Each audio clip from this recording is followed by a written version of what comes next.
Welcome to Biome. This is Alex Zoubine, your host, narrator, and the sentient transdimensional vortex that's just happy to get you from one jump gate to another.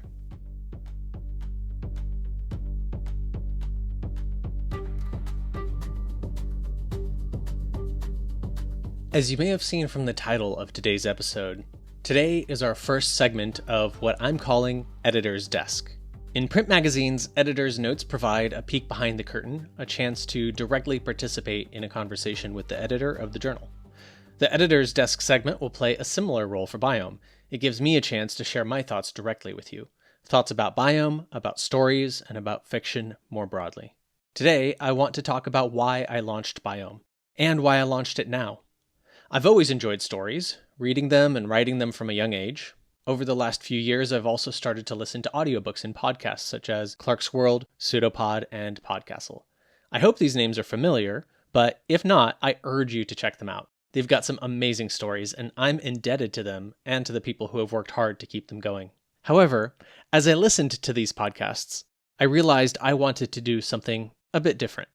I wanted a podcast that combines speculative fiction with the joyful, passionate approach that LeVar Burton takes in his delightful podcast, LeVar Burton Reads.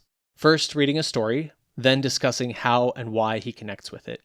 It's a format that encourages us to slow down, reflect, and consider what is remarkable about a given story. Now, I'm no LeVar Burton, but I wanted to bring a little bit of that approach to the worlds of fantasy and sci-fi. As for why I chose a biological theme, first, I felt that the themes of creatures, ecosystems, and environments are urgent, compelling, and deeply interesting. Right now, over 17,000 species are known to be threatened with extinction, and dozens go extinct every single day. Time and again, we hear we are losing biodiversity on our home world at an alarming rate. Thankfully, I can also share that not all the news is bad.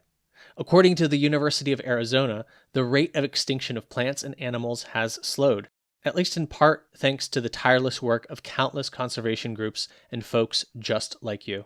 Their efforts come from a place of hope, wonder, and empathy, feelings that I hope the stories in Biome help cultivate. I also felt that biology and questions about what it means to be a living being elegantly ties to the fact that we are closer than ever to discovering signs of life beyond Earth. In the next few years, humanity will launch the Nancy Grace Roman Telescope, as well as the creatively named Extremely Large Telescope. Together, they will give us unparalleled tools to scan the skies for signatures of life on distant worlds. Biome stories that are set on distant worlds or aboard interstellar starships explore the different shapes life takes when it's far from Earth, and I couldn't be happier to have them featured alongside tales that take place in more familiar settings. Finally, there are the fantastical stories that Biome features, with creatures like hydras, dragons, water spirits, and all the rest. These tales, whether branded as myth or fantasy, overflow with incredible beasts that have inspired and frightened humanity since time immemorial. I think it's fair to say that the biological theme is capacious, spanning across life and death, from the familiar to the strange, the alien to the intimate. Biome is a labor of love, and I couldn't be more proud to share these stories with you. Unfortunately, as captivating and creative as many of these stories are, the number of publications releasing short fantasy and sci-fi seems to be declining. 18 years ago, Neil Clarke wrote the first editor's note for Clarkesworld magazine, and in it, he wrote that although the fantasy and sci-fi markets were undergoing an inflection point in which many publications had closed their doors, the sky was not falling. A lot has changed since then. Clarkesworld is thankfully still thriving. It's one of the best journals out there. But nearly all the links in that Clarkesworld editorial from 18 years ago point to publications that no longer exist. To me, those dead links feel like tombstones. They mark some of what the reading and publishing world has lost. And I would argue that the situation may be worse still.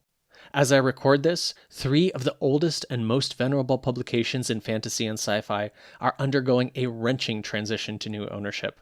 There's no guarantee that they will survive. The Atlantic magazine has recently got in on the fun too, declaring, "The end of reading is here," in a recent piece that catalogs all the statistics showing how far reading seems to have declined of late. And the numbers do seem grim. A study from the University of College London last autumn found that reading for pleasure has declined by more than 40%. Daily habits of reading have fallen to record lows, even when you include audiobooks. About 51% of US adults report not reading a single book last year at all. None. I couldn't find any stats around reading short stories, but I suspect the numbers there are even worse, despite the fact that you would think that short stories would demand less commitment and would therefore be easier to enjoy in our time-crunched world. For some folks, the decline of reading triggers a moralizing response. You'll hear this camp say that a decline in reading essentially leads to degenerate societies that are more violent, less fair, and increasingly unequal. Others lament the decline of reading through a more capitalist perspective. To them, reading is a fundamental skill that enhances productive value. You should read because it makes you a better worker and earns you more money. I think there's been enough ink spilled on both of these perspectives that I don't need to expound on them here. Instead, I would point out that books, and especially short stories, are often the places where brand new ideas are developed and new themes are explored. Countless movies, shows, paintings, and plays that we love draw their sources directly from books and short stories. Movies like Arrival, The Matrix, Blade Runner, and so many more exist because a short story captured imaginations and introduced the world to a new way of thinking and seeing and wondering. The beating heart of our culture is literary. Should that heart weaken, every area of art and entertainment will suffer. It is with that in mind that I have to ask, how many other stories might we be missing out on because the number of places that publish stories has declined? How much poorer are we as people and as a community because the stories that might have captured our imaginations never made it out into the world? But I believe all is not lost. Podcast listening has grown 15% each year, and 55% of Americans listen to a podcast at least monthly. People will never stop wanting new and exciting stories, and that's where I hope Biome comes in. I love stories. I want to share more of them with you. I want to help people discover worlds along the bleeding edge of the new, finding fascinating ways to explore themes as old as time. And as I said earlier, I want to share them in a special way, not just reading them, but helping you fall in love with them by sharing an analysis that appreciates the techniques and images an author used to create their story.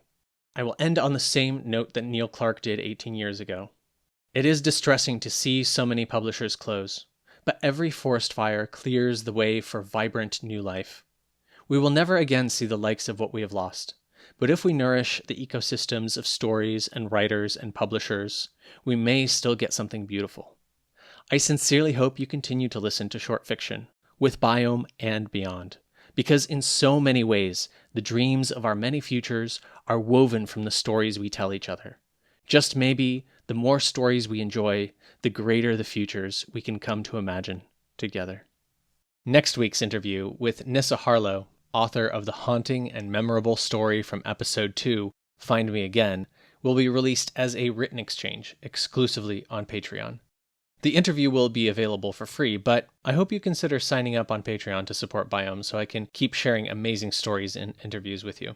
You'll find the link in the show notes. Otherwise, I hope you consider joining us in 2 weeks for our interview with Christopher Thomas, author of The Winnowers. But for now, dear listener, farewell, wherever the days take you.